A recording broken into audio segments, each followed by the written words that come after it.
राजलदेसर में 2625वें भगवान महावीर जन्म कल्याणक दिवस के पावन अवसर पर विभिन्न धार्मिक कार्यक्रमों का होगा आयोजन। कल प्रातः 8 बजे तेरा पंथ भवन से प्रभात फेरी निकाली जाएगी, जो कस्बे के मुख्य मार्गों से होते हुए नाहर परिवार भवन पहुंचेगी। इसके पश्चात मुनि जय कुमार ठाणा 3 के पावन सानिध्य में नाहर भवन में प्रातः 9:15 से 10:15 तक प्रवचन सहित विभिन्न धार्मिक कार्यक्रमों का आयोजन किया जाएगा। मरुधरा न्यूज चैनल से विशेष बातचीत में मुनि जय कुमार ने भगवान महावीर के अहिंसा, सत्य और त्याग के संदेशों पर प्रकाश डाला।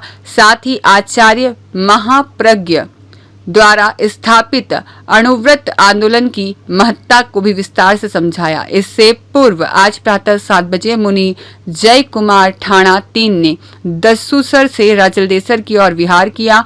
इस दौरान राजलदेसर का श्रावक श्राविका समाज भी उनके साथ पद विहार में शामिल रहा, जिससे पूरा वातावरण धार्मिक आस्था से ओतप्रोत हो गया।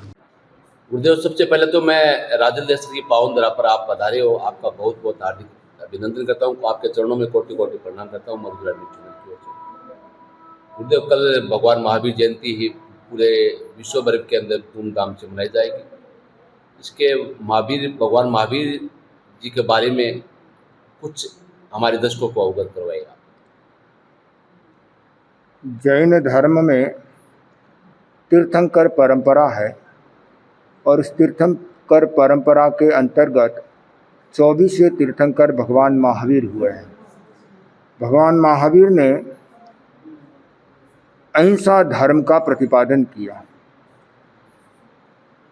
और मैत्री, करुणा और प्रमोद भावना का उन्होंने उपदेश दिया। मानव जाति का कैसे कल्याण हो, इस दृष्टि से उन्होंने बहुत ही सारभूत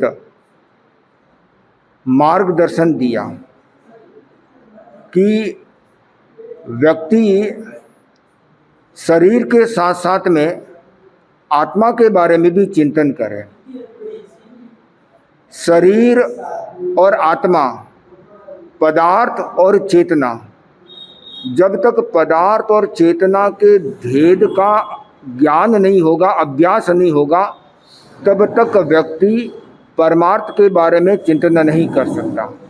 जो व्यक्ति आत्मा भिन्न है, शरीर भिन्न है, इस भेद विज्ञान की अनुभूति कर लेता है तो वह स्वार्थ से ऊपर उठ करके परार्थ पर भी ध्यान केंद्रित करता है और परमार्थ पर भी ध्यान केंद्रित करता है।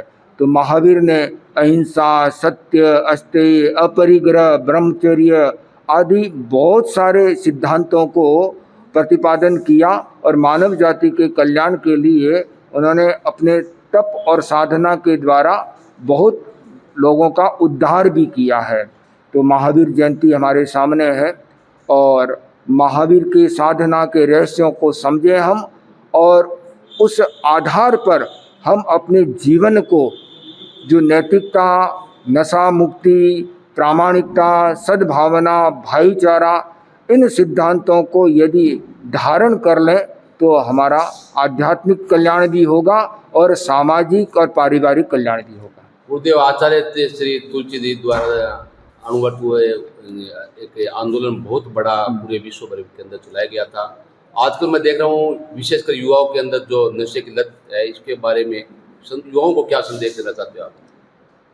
भगवान महावीर ने 2 व्रत का प्रतिपादन किया था, महाव्रत और अणुव्रत। तो महाव्रत हर व्यक्ति धारण नहीं कर सकता। जो सन्यासी हैं, साधु हैं, वो महाव्रतों को धारण करते हैं और जो गृहस्थ है, श्रावक है, वो अणुव्रतों को धारण करते हैं।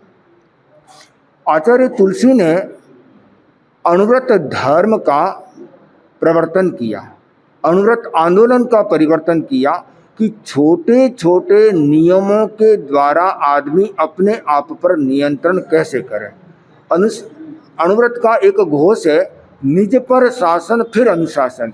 पहले स्वयं पर शासन करें और फिर हम दूसरों को उपदेश दे सकते हैं, उस पर अनुशासन कर सकते हैं। अणुव्रत का एक और नियम घोष है, वह संयम खलु जीवनम, कि हम जीवन को संयम पूर्वक जी सकें, ऐसा हमारा प्रयास होना चाहिए। तो आचार्य तुलसी द्वारा अणुव्रत आंदोलन का जो प्रतिपादन हुआ है, हर युवा ये चिंतन कर ले कि मुझे छोटे छोटे नियमों के द्वारा अपने जीवन को बहुत सुंदर बनाना है, अच्छा बनाना है और शांति पूर्वक और सुख पूर्वक जीना है। तो उसके लिए ये अणुव्रत बहुत अच्छा एक मेडिसिन भी हो सकता है और मेडिटेशन भी हो सकता है। मदन दाधिच के साथ शिव भगवान सोनी की रिपोर्ट।